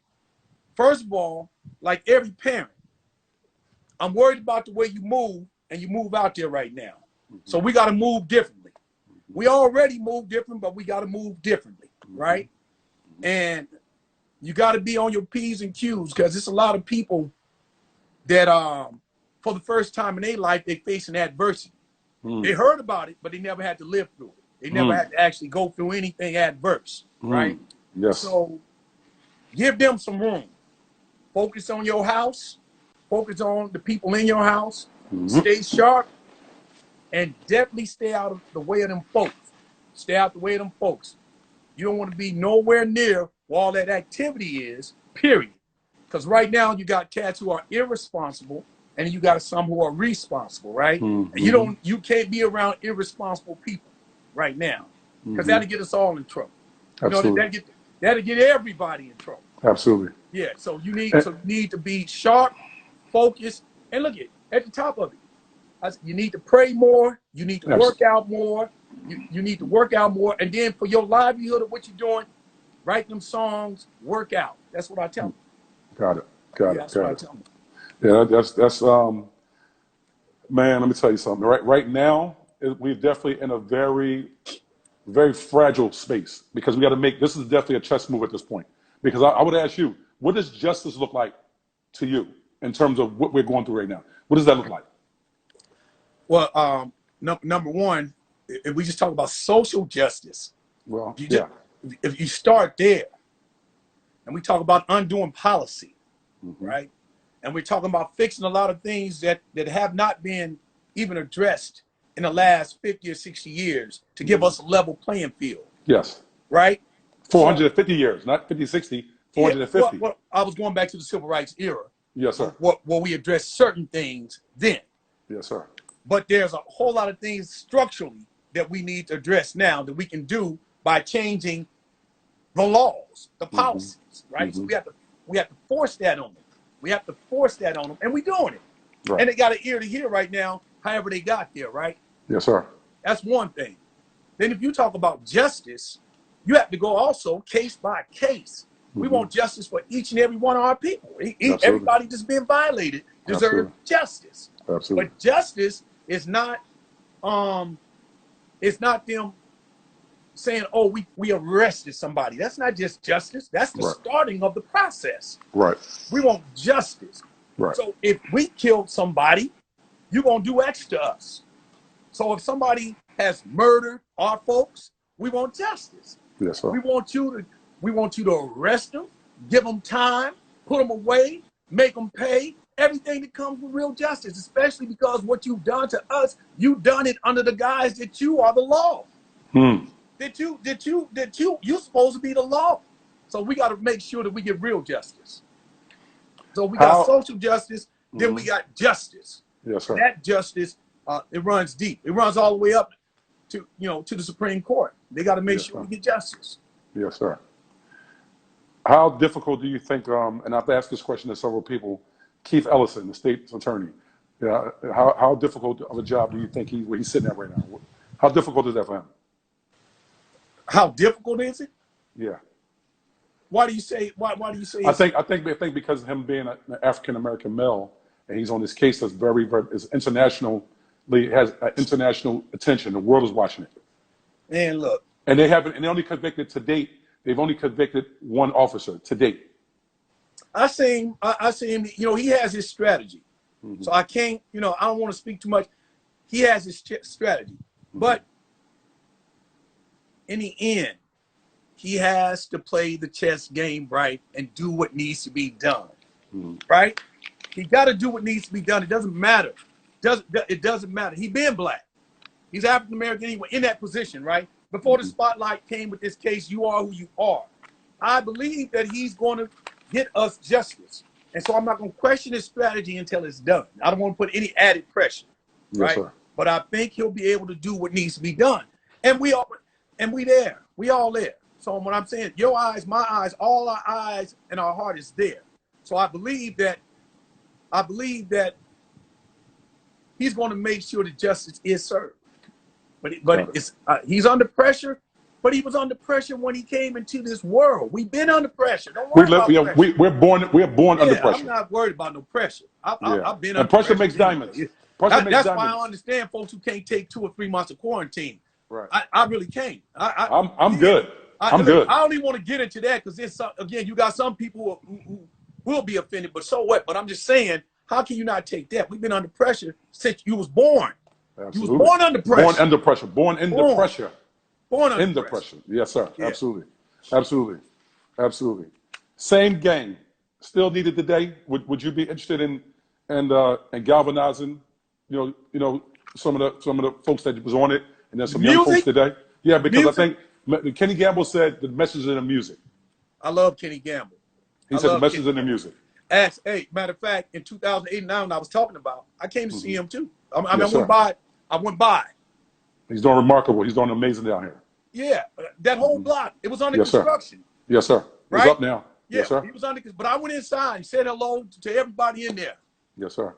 Got a lot of respect. Philly, yes, sir. Sound of Philly, yes, Philadelphia sound. Yes, sir. Yes, sir. All the way, and look, then switch that other side all the way down to the basement with Joe Frazier. How about that? The Frazier. Oh, North Philly. Yeah. Yes, in the zoo.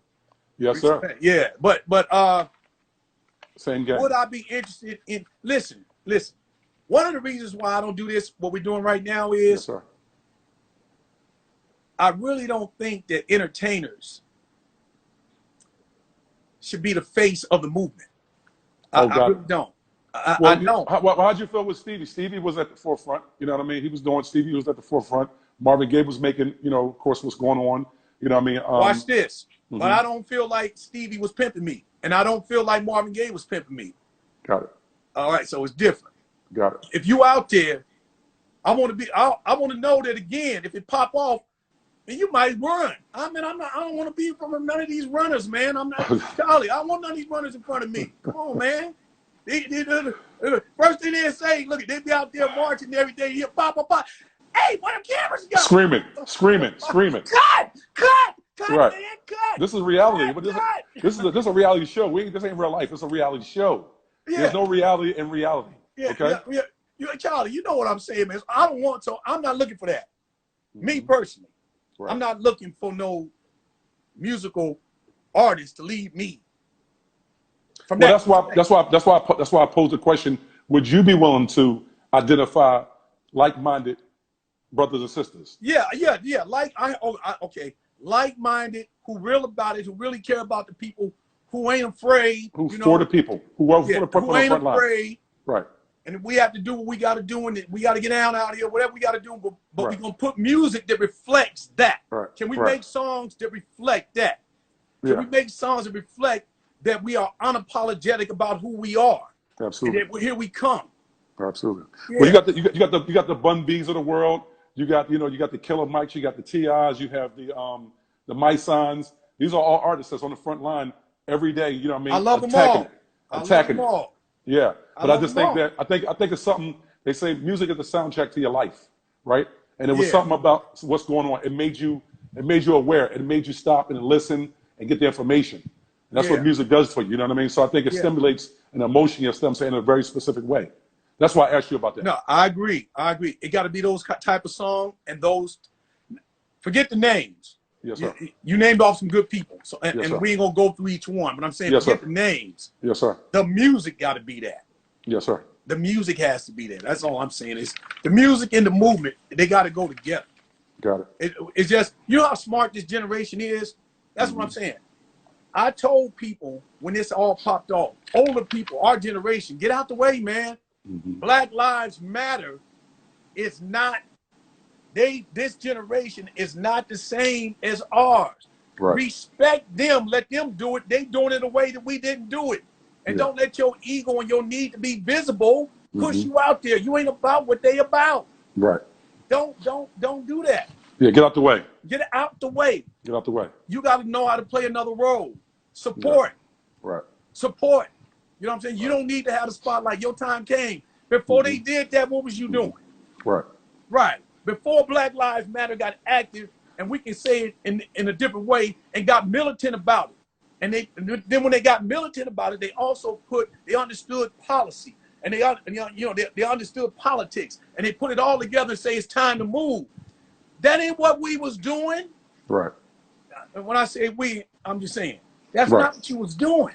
Right. So get out their way. They're making it Right. happen for real. They Right. really making it happen. Play your Right. part. Get in the Right. back. Right. Don't walk in talking about you got your fur coat on and your Rolex and your dad. Look, you fit your thing. Think you going to the front. Get in the back.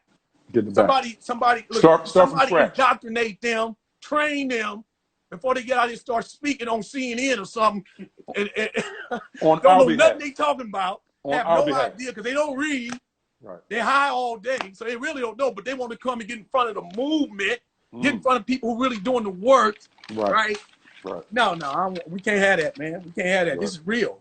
It's real Right. change happening. Real people dying. Some real stuff Right. happening. Some Right. people really about it. Don't play. Right. This ain't time for that old playing. Don't try to prop nobody up in front of, not in front of me, but I'm saying don't try to prop nobody up in front of us. You can put them on 1,000 radio stations. I don't like their song, and I don't know they really about it. Right. That ain't him. That's not him. That's not him. That ain't him, and that ain't it. You Right. know it when you see it, and you feel it when you see it. It's authentic. We looking for the authenticity. Authenticity. Yes, Authenticity. we looking for that. We looking Yes, for that. sir. Yes, sir. And we respect that. Right. You can't bend that. You can't compromise that. You can't try to hide that or Right. make it where I'm saying, okay, it's a wolf, but you gotta make me think it's a sheep. Exactly. Okay. Plain and simple. Yes, Plain sir. and simple. So shout out to St. Louis that St. ignited Louis. fire. The Lou. that ignited the fire, man. Hey, you know, again, I probably got about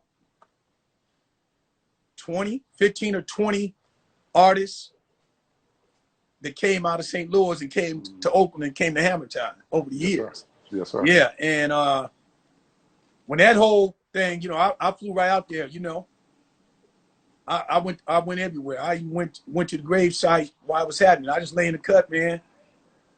Say hello to the family. Stay right there, man.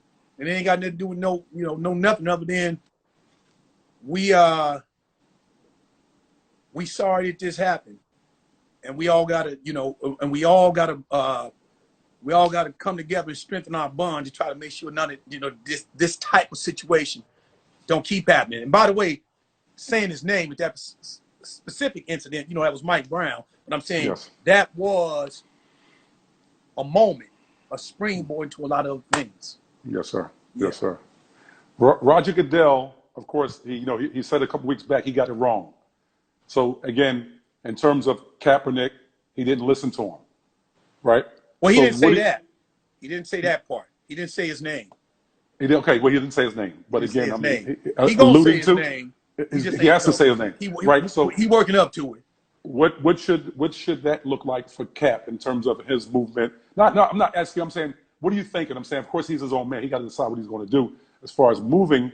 But should he welcome the extension?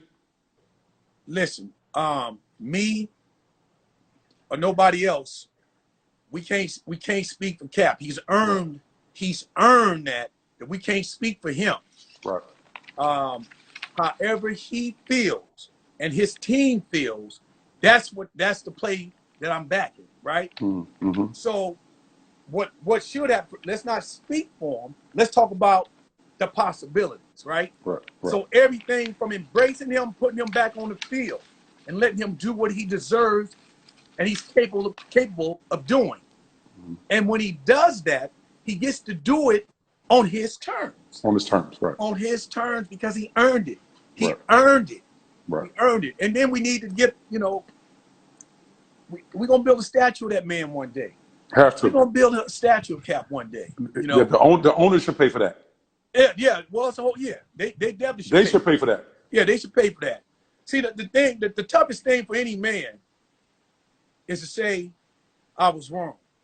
I'm sorry. It's tough. A man could, but a man can. A coward can't. A man can. I agree with that. A coward can't.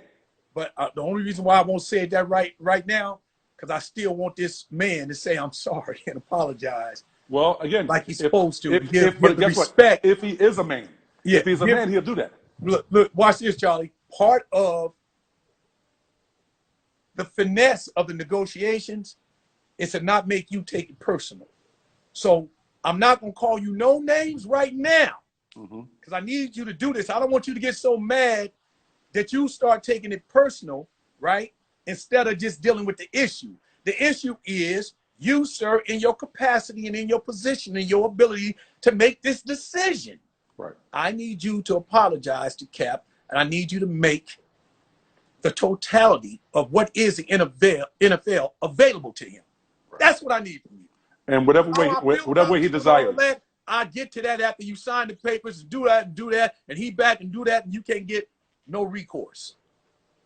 If I have an opinion of you outside of your profession. You see what I'm saying, Charlie? That's how you have to do, because that's what got them there right now. They know they wrong, but people are entrenched in a position based on emotion. It's an emotional thing. It's not a fact thing. Right. They know that about what's going on. Right. Yeah, it's an emotional thing. So we don't want to fan the flames on emotional things, but you know I hear you 1,000%. Absolutely. You know I hear you. I me personally, and I'll speak for me, I think that they crucified him in a public forum. They need to apologize to him in a public forum. I agree with that. What I'm saying is the specific person that we asked him to apologize to, I don't need to insult him beyond, you made a mistake, you already out of pocket, and you need to apologize. I don't need you to think that Hammer also say X, Y, and Z. Just apologize to Cap and make it all available to him. Keep that's what I'm saying. Yeah. That's exactly how I feel. Now let's get to Prince Rogers Nelson. What was that relationship? The purple one. Man, So again, if you go back to Please Hammer Don't Hurt 'Em, I got 2 Prince records on there. I got Pray from Dove's Cry, and then I did Soft and Wet. So that out of whatever 12 songs on the album, 20% of the album is Prince. So that dude had impacted me in a way from the very beginning, and it's hard to explain. So I just loved him as an artist, his creativity and his courage. Prince had a tremendous amount of courage. He did. Right? He did. See, again, he was all man. He was all man. He was all man. Contrary to anybody believe. He was all man. Look, here's an analogy that I give. Maybe this will help. All right, so let's just say he came in right now and he got on a purple suit, got his hair whipped out, the way some of the players wore their hair in the 70s, pimp style, all that. Did I ease up in a pair of baggy pants and all that? You don't know nothing about neither one of us. Absolutely. We both got you fooled. Absolutely. Right. Absolutely. So Prince would be creative and outlandish on the stage because it's entertainment. You ever been to a Parliament Funkadelic concert? That's what we were inspired by. You ever seen George Clinton get down? You ever seen the way Earth, Wind and Fire dressed? We came from showmanship. You ever seen all the groups in the 70s? Go pull the videos up. Ain't nobody got on jeans and a shirt. Isley Brothers. Isley Brothers. That's what I'm saying. We came from the era when they gave you a show, they put on the show. I'm going to digress just a little bit. Just a little bit. Yep, go ahead. Deion Sanders' father, Pop Sanders. Pop Sanders one day told me, because he went around the world with me, including in Philadelphia. You know what we did in Philly? We brought the whole Eagles on Let's Get It Started. Let's get it started. Yeah, the whole Eagle team came on the stage with us, but we had Pop Sanders, and he went out in front of the statue and did all this and all that. But look, Pop Sanders told me one day he was down in Florida, and James Brown came through there. Was it James Brown? He told me it could have been Sam Cooke. And bottom line is, Pop Sanders walked into the club, and he looked on the stage, and let's say Sam Cooke. Sam Cooke had on the same suit that Pop Sanders had on. He said, yeah, I looked at him, I said, wait a minute, baby. I came here to see you put on a show for me. How you got on the same clothes I got on? Right. Where's the costume? I'm putting on the show. So he meaning to say this. When I came to a show, I dress up for y'all. I'm going to put on the show. Absolutely. Prince, when he came to do the show, he dressed up for y'all.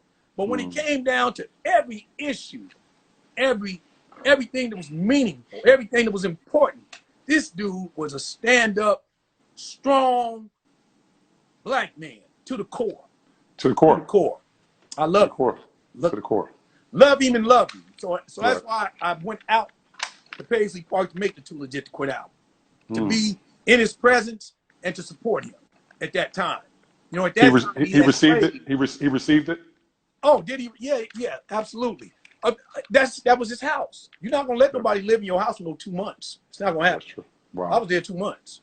Wow. I used everything. I made my people, watch this, rent out the other part of his thing so we could shoot commercials while I was there. Wow. Then I can't look. Let me just say it this way. I came to Paisley Park to spend money. With your brother. With my brother, because at that time he had slave written on his face, and they were trying, as you know, the term they used, to blackball him out the business. They were trying to, because he was making some demands that they weren't comfortable with. So they wanted to try to cut off his resources. So I drove all the way from California, not personally, but I had them bring out a whole bunch of vehicles and all this. And I walked into Paisley Park and I'm looking for a studio, man. I just need to record some things. And I put a check on the table. At that time, I'm just saying, symbolic. Put $200,000 on the table. Say, I need to be here for a couple months, man. Can I use your studio? Because that was my brother who inspired me. And if I can do something to make sure that they don't box you in, especially if it's economics, I'm going to do it. You already blessed me. I blessed you in return. But I'm going to show you I'm not the type of guy that you got to bless me first. Now I'm going to bless you. So I went out there and I hung, and it was beautiful. 2 months. 2 months. 2 months. So speaking of slave, back in the day, the 2 inches was called slaves, and then your actual masters How crazy is that? Well, the 2 inches slave masters, yeah, slave masters. which That, was why, yeah, that is crazy because the slave master was the backup, right? So you got your masters, and this the slave master, and that's just basically saying, so if the masters get messed up, there's a backup that the corporation owns. The slave master. slave masters. Yeah, that's crazy. Yeah, that's crazy. So we just coming out of Black Music Month, which it should be, it's Black Music Life. You know what I mean? So I really, but let's just, for the sake of the conversation, Black music did about 20 billion last year. But I'm telling you right now, you probably can't count on your hand Black executives that can actually got signing power today. Right. Yeah. Listen, with all of the new platforms and all of the platforms that are available to us, see, that model is what it is. It's like when you start talking about the system is broken, right? We say the system is broken. Now we're smart enough to say, no, the system is not broken. The system is working the way it was designed. Absolutely. You had the slave patrol, right? The police to go after us after slavery and put us back, right? You had Jim Crow. These things, you have redlining. You have all of these things that are meant to keep you in a certain position. You have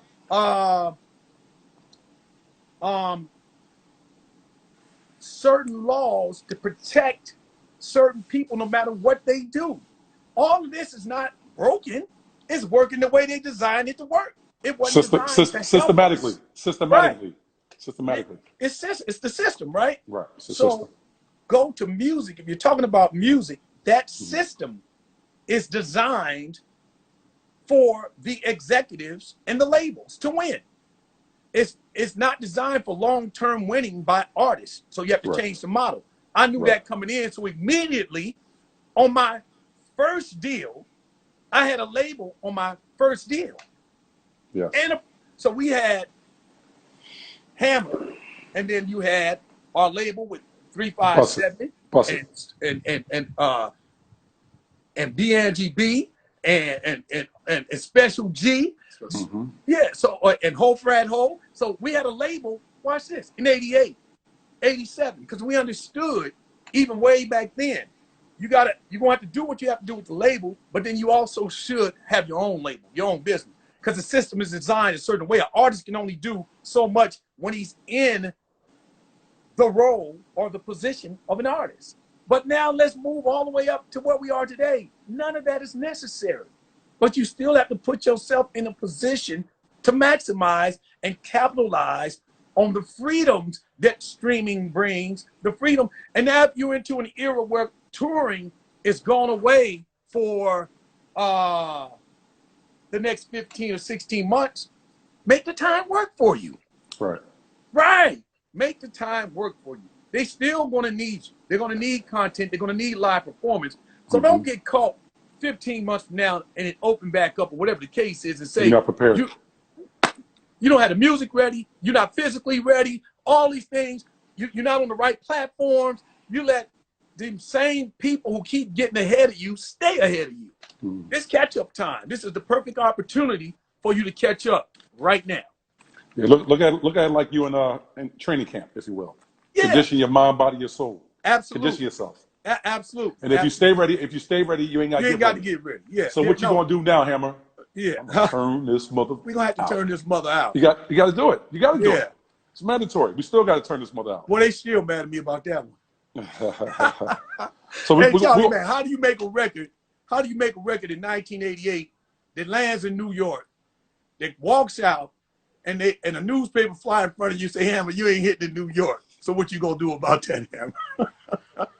Hey, and wait, but you gotta understand. See, that was out of respect. I don't care where I was hitting at. If I ain't hitting in New York, I ain't really doing it. I got to be hitting in New York. Got to be. So if they don't let me in, I'm going to turn this mother capital. out. I got to turn this mother out. Got to turn it out. Respectfully, but I got to do it. Yeah, we love New York. If there's no New York, it's no me and you, Charlie, in this music business. Don't never get that twisted. Absolutely. Don't never get that twisted. Absolutely. So let's jump into sports. Yeah. Your Raiders are actually moving to Vegas, correct? Charlie, you sound like a prophet. My Raiders, watch this. My Raiders are moving to Vegas. Can't nobody do Vegas better than the Hammer. Yeah, well, hey, that's what I was saying. That's why I say you sound like a prophet, right? So my Hey. team moved to the city where can't nobody outperform me or put on a better show than me, period, right? So if I happen to come to Vegas to see my Raiders, which of course I am, you might want to catch me Thursday, Friday, Saturday. Are you gonna be there 4 days? You're gonna be 4 days out of the week. Hey, only if the check is right. The check is right. Still, Yeah, still man, the we ain't check. putting on The no check got to be shit right. just for fun of it. I do the free shows back here in my backyard. I do them every day. Yeah. Man, I do them right back there. All of it. But the ones we gonna do in Vegas, we gonna do them. It's gonna be the real thing Got it. Got it. when it's got time. So how I feel about it. I'm looking forward to it. I wish that my it. So you welcome it. You actually welcome it. I wish that they had stayed in the town, stayed in Oakland. It's my home. Got it. I'd be there in 30 minutes from here, right here. Got it. Got it. But if they had to move, where else in the world would I want them to go? Las Vegas. The world's playground. Look, Eric B, that's my homeboy, right? When I'm in New York, and me and Eric is in New York, we walk outside. We got a thing we do. We look up. You smell it? I say, I smell it, E. You smell it, Ham? I smell it, E. What you smell? Smell money. When we in New York, we smell money in the air. You smell it. We smell the money in the air. That was our thing, right? When you go to Vegas, when you step out the plane, your energy go up. Don't you smell the money? Oh, no question. You smell the money in the air. Soon as you see the lights. Not even before you get off the plane. As soon as you see the lights, when you come down in the mountains, a whole nother. Yeah, you sit up in your seat. You sit up in your seat. Right? Hey, look. All we coming in, baby, and they got to pay. Right? All right. Now look. So imagine my team with a new $2 billion stadium, like they built it for me, Charlie. New stadium, new Vegas, new opportunities. My father lives there. My brother lives there. My sister lives there. And I say this real quick. When my family came from Louisiana, they went to two places. Half came to the Bay Area, to the town, to Oakland. And the other half went to West Las Vegas. We got a whole bunch of folks in Vegas. Oh, so Vegas is the backyard. It's the home. It's the second home. I'm looking forward to it. Go Raiders. Go Raiders. You know, a lot of talent, a lot of artists. They're actually getting percentages of these ball clubs, and so you got a very wonderful dynasty out there with the Warriors. I know they're moving across town. Do you have aspirations of owning part of the team? Watch this. Right now would be the worst time. Right? Yeah. Rebuild. The rebuild. I don't know. No, not that. Oh, okay. What do you need in any business to make the business work? No matter what the value of it is, what do you need? Cash flow. Well, I was about to say capital. NBA and NFL teams and baseball to be where they're supposed to be and valued fully, they need fans. Cash flow. So right now is not the time to do that because you don't even know if they're going to allow 10%, 20%, or 30% of live fans at the events. Let that work out for the next couple years. Right? Now, after that, we got an empty and available arena and sports facility right here in Oakland where we can bring in another NFL team. And if we want to, we can start thinking about an NBA team because 75% of the fans live on our side, the East Bay. So if I were to be thinking about any of that, that's how I would think of it. And then so more long term. Yeah, and I would think of it as a tangent. And here's why. Where the money is in your cable deal. So the money is in a cable deal. Yes. So if you get both a basketball team and a football team, you can package them in a cable deal, and then you can leverage that. By the way, that's the way he bought the Warriors. He leveraged the cable deal and raised money around that. He didn't even have to go in his pocket initially. But anyway, I don't want to get into all that. Yes, sir. Yes, sir. Yeah, the cable is worth money. So yeah, but not right now. Not this minute. You don't want to do it this minute. Got it. My last question, bro. My last question. Listen, it's been wonderful. but I got to talk about this because it's important. All right. Silicon Valley, your relationship. Yeah. Your What? relationship, with Silicon Valley. You jumped in very early. You've been able to diversify your whole situation overall, and you've been successful in that space. Yeah. I don't think us as a people, we really we hear the rumblings of it, but I don't think we really understand it. We don't really understand it. Can you give us some insight on the importance of it, and again what you're doing? To what degree you want to divulge? No, what you got going it's on. cool. No, so what I'll talk about is an extension of what we already said, right? Is that it's like the rush, the gold rush, when everybody Yes, sir. headed out to San Francisco, the West Coast, because gold was found, right? Tech still represents an open opportunity for gold. It's a lot of gold out there. So if you start looking at getting into, blockchain, if you're looking at getting into all of these other ways to monetize IP, your intellectual property, and your content, there is great opportunity. My personal connections to all of that, I don't think that the model today is just like what I just said about sports. It's telling everybody everything you're doing. That's the old model. Got it. And that model has already ran its course. If you think about it, that's why certain people got to be quiet right now. They don't have no choice. Before COVID hit, they can tell you everything they was doing. Now they realize it ain't good that everybody know what you got and what you getting and what you doing right now, right? Because they can play games with that. Just do it. Just do your thing. But I encourage everybody to absolutely continue to create content, to start companies and build companies that are all centered around technology. The opportunities are there. And there's going to be more opportunities because just like with the rest of everything else, we are underrepresented with venture capital. We are underrepresented with enough Black females being funded. We are underrepresented. So it's a lot that's getting ready to happen that we can take advantage of. So again, don't worry about what somebody else is doing. Be ready to do yourself. Right. Yeah, Right. be ready to do. There's not I'm sure it's not, I don't know what the percentage is in terms of coders of color. Like, we need more of those, I'm sure, right? We need across the board. Across the board. Across the board. So we need more founders. We need more engineers. We need more success stories. But we also need to continue to fill the pipeline. So it's simultaneous. But right now they're listening to us. And right now they're allocating capital that they might not have previously allocated for minority founders. And we're going to keep putting pressure on them right now to get more capital available. So that's what the opportunities are. Is the playing field is going to get a little more level over the next few years. Right now is a good time for you. That idea you've been thinking about, put your team together, get into an incubator, accelerator, put it together, because there will be an opportunity to get the capital that you need. Do you offer that opportunity and extension of people that want to come in that space, the tech space? Do you offer that?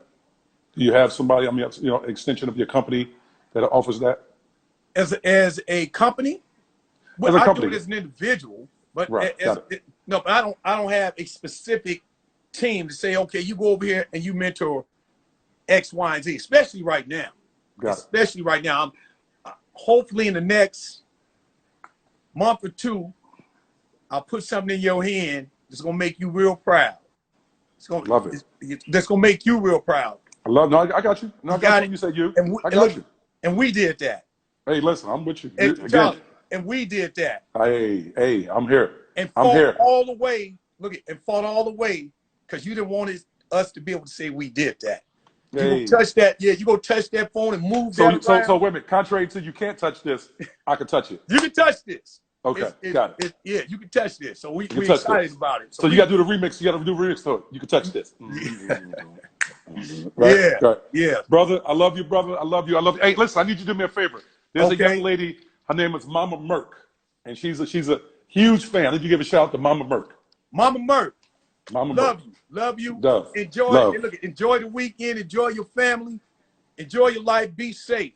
Be safe. Be safe and be prosperous. Until I see you again, brother, May God be with you. May God bless you. May God cover Hey, you. God bless you, Charlie. You know I love you. I love you. I'm here. Whatever you need, Yes, sir. I'm here. Yes, sir. Always. Always. Be Town blessed. business. Yes, sir. Dougie Fresh on the building. Love Dougie. Love Yes. Dougie. Oh, you got any new music coming out? Any new music? Oh man, I show you better than I tell you. A There whole we go. bunch, Charlie. We've There we been go. recording every night. Okay. All right. Okay. All Done. right. No, number love. Number love, bro. All right, love. Yes, sir.